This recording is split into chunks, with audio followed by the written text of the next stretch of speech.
after the true Salahuddin went back to Damascus. And the narration mentioned that one wet day he went to visit the Hajis.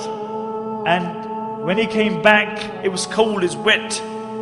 He became ill. And every day his state got worse. And Al-Imad mentioned, I was with Salahuddin when he was ill. He says, by Allah, every time Salahuddin became more ill, it was as though his trust in the Rahm of Allah just increased. He said, the weaker his body got, the stronger his trust in Allah became. And even in that state, Salahuddin couldn't go to the masjid anymore. But he insisted on praying Salah with Jama'ah. And they would bring an Imam, they would help him up, and he would pray Salah in Jama'ah. On the 9th day, Salahuddin became unconscious. And Shaykh Jafar mentions that I was reciting the Quran by his bed. And when I reached the verses, Wallahu la ilaha illahu, alimul ghaybi wa shahada. He is Allah and no Lord besides Him, the knower of the unseen. He says Salahuddin had been unconscious for a while, and I heard a faint voice saying, Sahih, you have spoken the truth. And he mentioned, for 3 days I recited the Quran by the bed of Salahuddin. And he said, on the final day when he passed away, I reached the verse, La ilaha illahu alayhi tawakkaltu.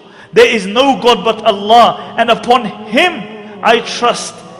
And I saw Salahuddin's face become radiant, and he recited the Shahada, and he left this dunya. And Ibn Shaddad mentioned that this was the greatest calamity to befall the Muslims since the demise of the Khulafai Rashidun. Ibn Shaddad mentions that many times I had heard the saying that I wish I could die on this place. And I always thought that this was an exaggeration. But he said, I realized the reality of that statement when Salahuddin passed away. He said, I wish I could have died on the place of Salahuddin. And Abdul Latif, the famous physician, says that he was mourned like a prophet because everybody loved him. The good loved him, the bad loved him, the Muslims loved him, the non-Muslims loved him. Everybody loved Salahuddin. And what did this king leave behind him? King of Egypt, king of Syria, Lebanon, Yemen. What did he leave behind him? He left 1 dinar and 47 dirhams, some armor and a horse. This is all he left behind him. They had to borrow money for his janazah. But I'll tell you what he left behind him. He left a legacy behind him. He left a legacy behind him. And this is why we are gathered here today. He passed away at the time of Fajr, and after Dhuhr they brought his body out. And the narrations mention that people screamed and cried as though the whole dunya had just become one place. And many people, when they saw his dead body, they couldn't believe it. They became unconscious. They didn't attend the janazah because they couldn't believe that Salahuddin had passed away, the liberator of the holy lands.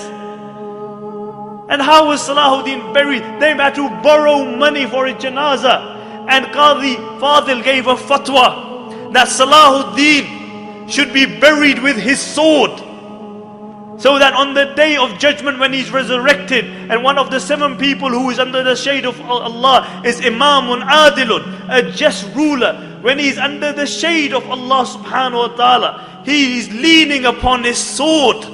So everybody sees that this is the liberator of the holy lands. And on his tomb they wrote, because this was the man who liberated, this was the man who flung open the gates of fortresses and castles of the Christians, one after the other. And on his tomb they wrote, Oh Allah, as his final victory, open for him the gates of Jannah. Open for him the gates of Jannah. And my dear respected brothers and sisters listening at home, Salahuddin is one of the greatest heroes of Islam. And this is why we have gathered here to remember this. But the problem with many Muslims has become today, or with all Muslims, is that we live off our legacy. As a poet says, he said the Muslims come to the grave of Salahuddin, and they come again and again. And what do? They stand by the grave of Salahuddin and they say, Qum ya Salahuddin, Qum. Oh Salahuddin, stand. Stand up, oh Salahuddin. We need you. Can't you see what's happening in Iraq? Can't you see what's happening in Afghanistan? Can't you see the supine, spineless leaders that we have? Oh Salahuddin, we need you to liberate the holy lands. The poet says they come and they say, قُمْ يَا صَلَاحَ قُمْ حَتَّى اشْتَكَ مَرْقَدُهُ مِنْ حَوْلِهِ الْعَفُونَ. He says, they come to his grave and they say, oh Salahuddin, stand, stand. Until his grave began to complain about the stench around it. And the poet says, كَمْ مَرَّةً فِي الْعَامِ تُوقِذُونَهُ كَمْ مَرَّةً عَلَى الْجِدَارِ الْجُبْنِ تَجْلِدُونَهُ أَيَطْلُبُ الْأَحْيَاءُ مِنْ أَمْوَاتِهِمْ مَعُونَ. He said, how many times in the year are you going to wake Salahuddin up? He said, how many times are you going to whip Salahuddin for your own cowardice? And then he says sarcastically, أَيَطْلُبُ الْأَحْيَاءُ مِنْ أَمْوَاتِهِمْ مَعُونَ. He said, has it come to the state that the living have started asking the dead for help? The living have started asking the dead for help.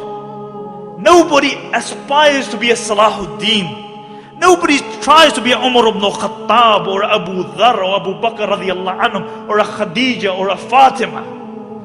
Nobody aspires to be like them. We live off our legacy.